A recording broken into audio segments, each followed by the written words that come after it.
والله عزیز حکیم. الله د حکمت خاونده د خپل حکمت پر بنیاد یې ستا قابلیت او استعداد زیات کړی د ته حکیم ګرځولی دا یې محکومه ګرځولې مګر دا معنا نو نه ده چې دا محکومه ده نو به ته ظلم ورسره کوې ظلم به نه ورسره کوې ولې د الله عزت او غلبه به در په یادوي. نو په اسلام کې اول مسله دی راله چې دا سړی ملکیږي دی دې د دغې خپلې ښځې دپاره له ماله څخه وصیت وکړي میراث خو لا نه و هلته میراث خو وروسته وویشل شي. نو په اسلام کې د ښځې حق پیدا شي کنې په دغه وخت کې چې دغه حکم ته تغییر ورکړل کېدی د ښځې حق په مال د میړه کې چا نه ورکړ. د دوی قانون دا و په میراث چې سړی به مړ شي هغه خلکو به میراث سره جلا کاوه چې توره یې چلولی شي. هغه نو بالغ قریبان و د ورونو و زامن ښځه خو توره نسي چلولی جنګ نسي کولی د ښځې حق نه و. کوشنی تر بلوغ له مخه د هغه هم حق نه و. نو د ښځې خو حق نه و نو چې حق یې نه و میړه بې مړ شی زیاتې به په ډېر مشکل کې دی دا وخت تېراوه چا به غوږ نه پرېږدی. نو الله جل جلاله پیغمبر علیه السلام ته وایي ته دا مسلمانانو ته ووایه چې هر یو ملکیږي دی دې د دغې ښځې دپاره وصیت کوي دا خو عجز ده. والله عزیز علی غالب د حکیم حکمت والا ده. د دې آیات کریمه په پای کې الله جل جلاله دوه صفتونه خپل ذکر کړو یو د عزیز صفت بل د حکیم. دا د مخکې احکامو ته تنبیه ده چې سړی مړ شي ښځه پاته شوه ښځه عجزه ده مظلومه ده نو ستاسې زړه غواړي هغه چمکه یې کلې پسې واخلي ځه د سپې لورې د پلار کره ولاړه شه زیاتې له سر یې دلته عیدې ته رانه پرېږدي خیرنه ښځې یې هسې دې له غاړې یې ځان ځینې خلاص کړي هفسې اخسایسای د ښځې خو زور نشته کله دې 3 کاله دلته کښېنولي نه بل میړه ته پرېږدي نه په خپله کوي دا هم خلک کوي اوس لا دغه چمونه شته کله بیا هلته دا د عیدې په ځای کې ناست یي نفقه نه ورکوې ساتې یې نه هغه میړه یې وصیت ورته کړی هغه مال نه ورکوې نو ښځه خو یې نه شی درڅه اخلي.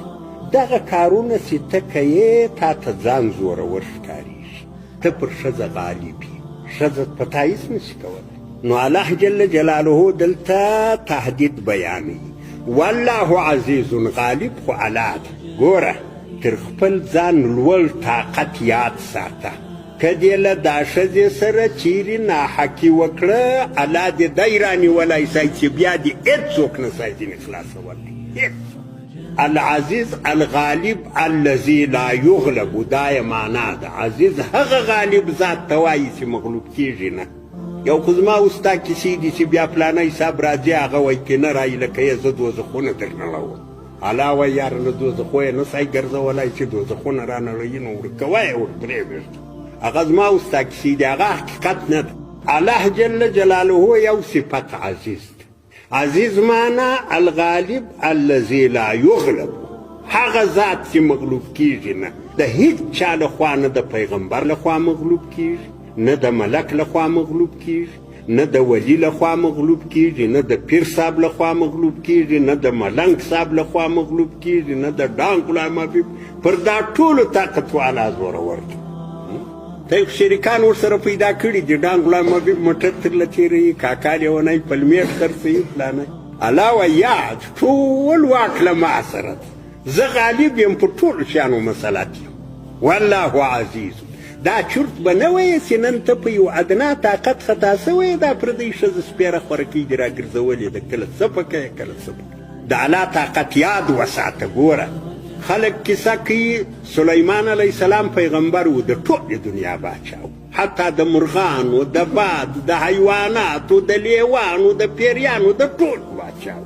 نو دغه موږ چې املا چرګک بولو څوک یې ببوکی بولي څوک یې څه بولي په عربي کې هدهد ورته وایي. دغه بیا دغه خدمت و د سلیمان علیه السلام سره بتی د سلیمان علیه السلام ډېر غټ کټ و چې په خپل ځای کې به بیا راشي پر دې کټ به فوج و مرغان و دا به ولاړی به د یوې میاشتې مزل یې له سره ته غرمې کا بیا چې به چیرې کټ کښته کوي بیا به نو کله سارا و د سلیمان علیه السلام پیغمبر و او داس به کاوه نو به دی راغی دی اوبین اوبه یې لیدې هدهد زیاتې به وګرځېدی یو ځای به مچوکه وواله سلیمان علیه السلام به پیریانو ته دغه ځای وکړي هسې به وکړه نه ښایسته صحابه نو یو وخت دی ورک شي سلیمان علیه السلام لا ارى الهدهد ام کان مالی لا ارى الهدهد ام کان من الغائبین. ما ته نه معلومیږي چې دی اوس ورک ده، زه نه وینم دی بل مرغه شاته ده که تللی دی تللی ده ول ما ته سودا راولوېده دا د مرغانو به خپل سبک و ما ځان پورته کړي. سړی ته وګوره څه شی دي. لاړم ډېر پورته ولاړم، یو ډېر ښایسته باغ مې ولیدی. پر دې باغ راکښته سوم، یو بل هدهد ده. هغه ته مې وویل مال دا د چا علاقه ده؟ هغه ویل دا خو د دغه د بلقیس باچۍ ده. ومال بلقیس بیا څه شی؟ ول بلقیس دلته ښځه ده. ته له کومې خوا رالې؟ مال زه د سلیمان علیه السلام عسکر یم. هغه سلیمان علیه السلام بیا څه وکړه؟ موږ دلته د خره پر چا کندار جوړ کړی ده. ته وا سلیمان علیه السلام. بس نو بیا دی والوېتی شاوخوا د بلقیس تخت یې ولیده، یو ډېر ښایسته تخت بلقیس ښځه. نو ده دغه تماشه راوړه. سلیمان علیه السلام وویل چې دغه هدهد که چیرې حاضر سی زه تحقیق ځینې کوم. چې د خپل ځان د غایبېدلو وجه وویله، دلیل یې په زړه پورې و، نو خو خلاص به کنې دا بڼې ټولې ځینې شکوم، د مژیتانانو په شاره کې یې غورځوم چې مژیتانان ټول سره پر راسي په اخته شي. داسې چل به پرې وکړه. دغو نه و هدهد حاضر شو. هدهد ته وویل چې چیرې تللی؟ هغه ویل داسې کیسه مې راوړې ده من سبأ بنبأ عظیم، د سبا علاقې څخه مې ډېره غټه کیسه راوړې. دا کیسه درته نه یم په خبر. هغه ویل څه کیسه ده؟ ویل هلته د ښځې باچایي د بلقیس، ته وا زه د ټولې دنیا باچا یم. هغې ښځې ویله که ته پېژنې ولها عرش عظیم، ډېر ښایسته کټیم. نو اول وار چې راغی سلیمان علیه السلام ته رانږدې سی، دغه لکۍ یې دی ببره کړه، وزرونه یې دی کښته وځړول، داسې په کږه غاړه راغی، اوس عاجزي کوي. سلیمان علیه السلام تر دا چرخولې راونیوی، راکش یې کړي، ده وخندل. د ده په خندا سلیمان علیه السلام پیاده. سلیمان علیه السلام ته غضب ورغلی و چې دا زوی مړی په دغه حال کې خاندي لم. دا وایي ده ته ویل پر څه شي دې وخندل؟ ده ویل پر ده مې وخندل چې ته د الله په حضور کې په قیامت حاضر شې، که الله دغه راکش کړي ته به څه کوې؟ وینې ده ته دا تنبیه ورکړه چې اصلي غالب طاقت خو الله دی. ته څونه په دې خپله باچایي خطا یې، پر ما دې زور بالا ده، اوس مې باندې ښکیې میږیانو ته مې اچوې. نو بیا به الله له تا تحقیق وکړي چې دا ولې؟ ول پر دې مې وخندل که الله ته دغه یې راکش کړې په قیامت، بیا به ته څه کوې؟ سلیمان علیه السلام خو پیغمبر و، هغه پوه دستې زیاتې ویل چیرې تللی وي. نو دا کیسه ورته وکړه چې داسې باچایي و، داسې و. خیر د هغه خو نو بیا د خپل ځای کیسه ده په سوره اسراء کې.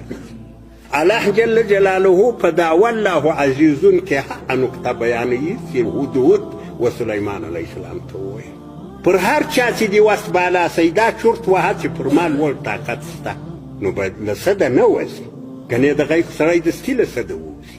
دا خبره الله کوي. د دې ښځې په رابطه یې دا خبر وکړه چې د دا ښځې سره یې تېری مه کوه، ځکه که څه هم ته زورور یې، تا تېری وکئ، الله بیا پر تا لوړ کړي، الله دې بیا راګرځي، بیا تحقیق در سره کوي. د تحقیق محکمه خو بله ده د عدل، چې بیا نه روپۍ غواړي، نه واسطه غواړي، نه هېڅ کار نه کېږي، بس وچ کلک به عدالت قایمیږي. والله عزیز الله غالب ذات. وبې